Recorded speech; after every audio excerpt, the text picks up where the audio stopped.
India के स्थान पर कोई दूसरी कंट्री जब सेलेक्ट करेंगे तो बेस करेंसी इंफॉर्मेशन उस दूसरी कंट्री के अकॉर्डिंग यहाँ पर आ जाएगी। करके दिखाएं। इंडिया है, आप कर लो यहाँ पर इंडोनेशिया। अभी देखो यहाँ पर क्या आ रहा है, सिंबल आर एस आ रहा है, यहाँ पे देखो सिंबल आर एस आ रहा है, लिखा इंडियन रुपीज।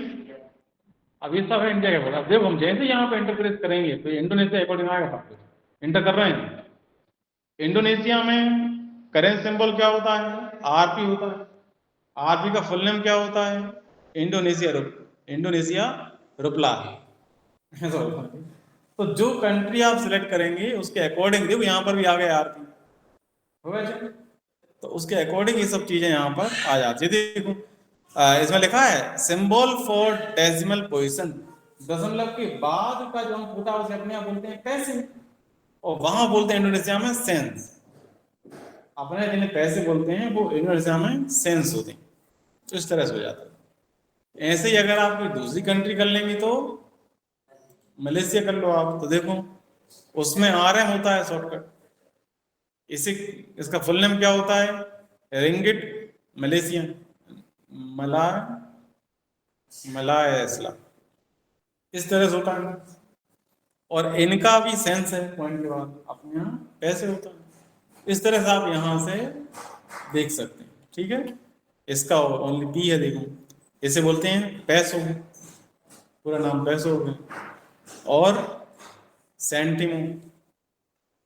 इस तरह से तो आप देख लेना, इन सबको कर कर देखना। अपन चलते हैं इंडिया वापस। तो देखो यहाँ पर हो गया RS। अब स्टेट हमें डालना पड़ेगा फिर से, Madhya Pradesh, pin code 46401। Phone number आप डाल लेना, कोई बात नहीं, हम खाली छोड़ देते हैं। अब ये देखो, अब बेस करेंसी इंफॉर्मेशन यहाँ पर जो भी है अपने इंडिया के अकॉर्डिंग यहाँ पर आ गई है। अपन को समझना पड़ता है ये है क्यों। जब आप जॉब करने जाएंगे तो आप पूछ सकते हैं कि बताओ यहाँ पर RS क्यों लिखा है, या यहाँ जो कुछ भी लिखा हुआ है सामने क्यों लिखा हुआ है, ये समझना पड़ेगा। सबसे पहला है बेस करेंसी सिंबल। अपने इंडिया में जो रुपए का जब लेन देन करते हैं, रुपए में करते हैं, उसका करेंसी का जो सिंबल होता है वो RS होता है। आप लिखते हैं 500 RS, 600 RS लिखते हैं।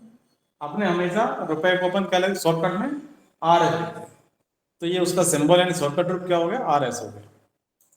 अब RS का मतलब क्या होता है, तो RS का फॉर्मल नेम, आपसे पूछे कि RS का फुल नेम क्या है, इसका फॉर्मल नेम क्या है, तो आप बताएंगे RS का मतलब है इंडियन रुपीज, इस तरह से। ठीक है। अब नंबर ऑफ डेसिमल प्लेस, दशमलव के बाद कितने अंकों तक आप आंसर लेते हैं, तो अपन लेते हैं इंडिया में 2 अंकों तक, जैसे 5 रुपए 50 पैसे, 7 रुपए 70 पैसे। पॉइंट के बाद 2 अंक हैं, 70 पैसे, 80 पैसे, 90 पैसे, 99 पैसे, तो 2 ही रहती। जैसे ही 99 पैसे में जैसे लिखा है 1 रुपए 9, मतलब 1 रुपीज 99 पैसे, 1.99 लिखा रहता है। जैसे हम 1 पैसा जोड़ेंगे, 1 पैसा और जोड़ेंगे, तो वहां पॉइंट के बाद 3 अंक नहीं आएंगे। वहां पर क्या होगा, जैसे ही 99 के बाद 1 पैसा जोड़ने पर 100 होगा, 100 होगा। तो 100 पैसे होते ही वो लास्ट की 2 जीरो है, क्या हो गया इसमें 100 तो लास्ट की 2 जीरो बचेंगे पॉइंट के बाद, और जो 1 है वो उठकर आएगा और पॉइंट के पहले वाली संख्या में जुड़ जाएगा। जैसे 1 रुपए था, 1 रुपए 99 पैसे, अब हो जाएगा 2.00। ऐसे अगर लिखा हुआ है 50 रुपए 99 पैसे, 50.99, जैसे 1 पैसा जोड़ेंगे आपस में कितना हो जाएगा, 51 रुपीज हो जाएगा, और पॉइंट का 2 जीरो बचेंगे।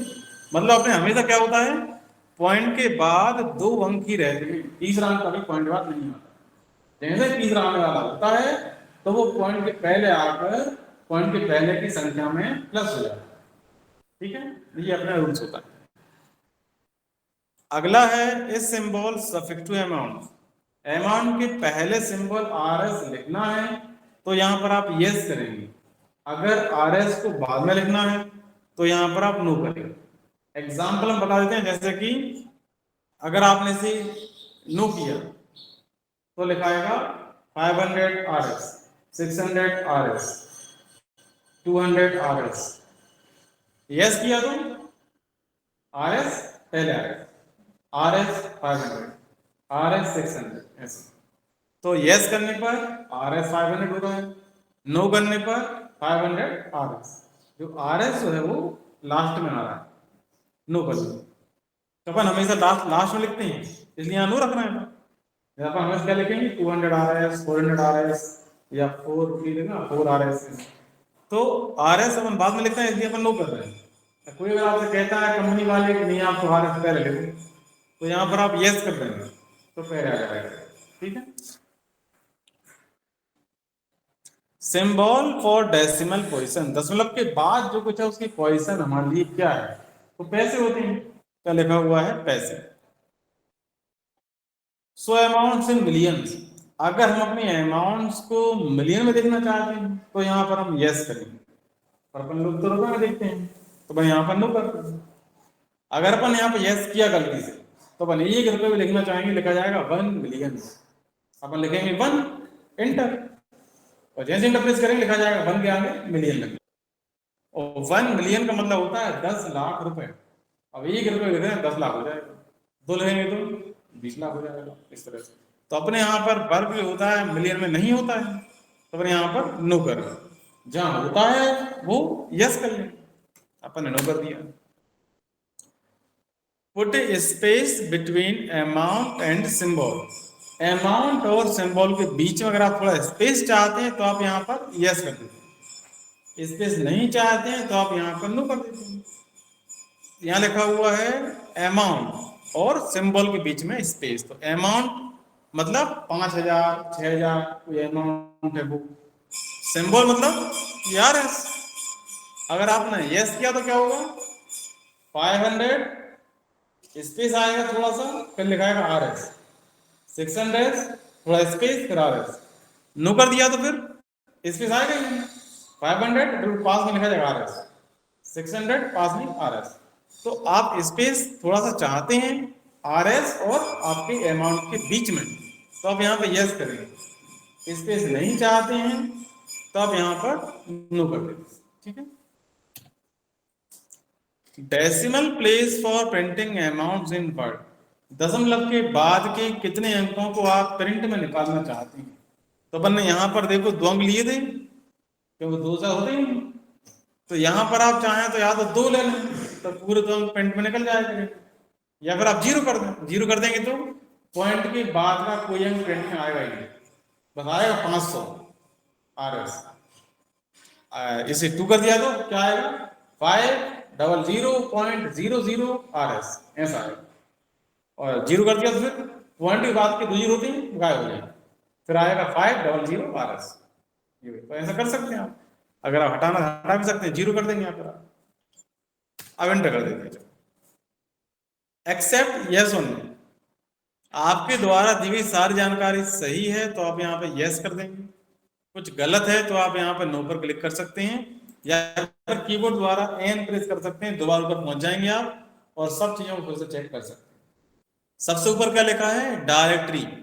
डायरेक्टरी मतलब क्या होता है कि आप जो भी ये एंट्रीज कर रहे हैं सारी एंट्रीज आपकी सी ड्राइव में टैली फोल्डर में डेटा के अंदर जाकर सेव हो रही है। अगर आप चाहते हैं कि आपकी जो इन्फॉर्मेशन जो यहाँ तैयार कर रहे हैं वो सी ड्राइव में सेव ना हो, डी में सेव हो, तो फिर क्या होगा, आपको यहाँ पर सी की जगह पर डी करना पड़ेगा, और डी ड्राइव में जाकर फिर आपको एक फोल्डर बनाना पड़ेगा टैली के नाम में, फिर एक फोल्डर बनाना पड़ेगा डेटा के नाम उसके अंदर। तो फिर ये जानकारी जो रहेगी आपकी, जो भी आप सेव कर एंट्री करेंगे यहाँ पर, वो सब सी के स्थान पर डी ड्राइव में जाकर सेव होना चालू हो जाएंगे। तो ये डिपेंड आप पर करता है कि आप कहाँ सेव करना है। अपन ज्यादातर क्योंकि पहले से सी रहता है 8 में सी में सेव करते हैं, अगर आप सी में सेव नहीं करना चाह रहे तो आप यहाँ से इसको चेंज भी कर सकते हैं। ठीक है, नेम सब सही है, सब कुछ ठीक है, चेक कर लिया आपने। अब ऐसे सेव कर देते, एंटर करते चलो और सेव कर देंगे। फिर से पूछ रहा है, एंटर कर दो, सेव हो जाए, हो रहा है। अब आपकी इन्फॉर्मेशन ये जो है आपने डाली, सब सेव हो जाएगी। अब आप ऐसे कभी ओपन कर सकते हैं, कल परसों कर सकते हैं, सेव होने के बाद आप इसमें आम काम कर सकते हैं। अपन कल सीखेंगे इसमें लेजर कैसे बनाते हैं, मतलब बैंक में अकाउंट ओपन कैसे करेंगे। अभी तो अपन ने बैंक की सिर्फ जानकारी फिल कर ली, अपन ने क्या किया, बैंक का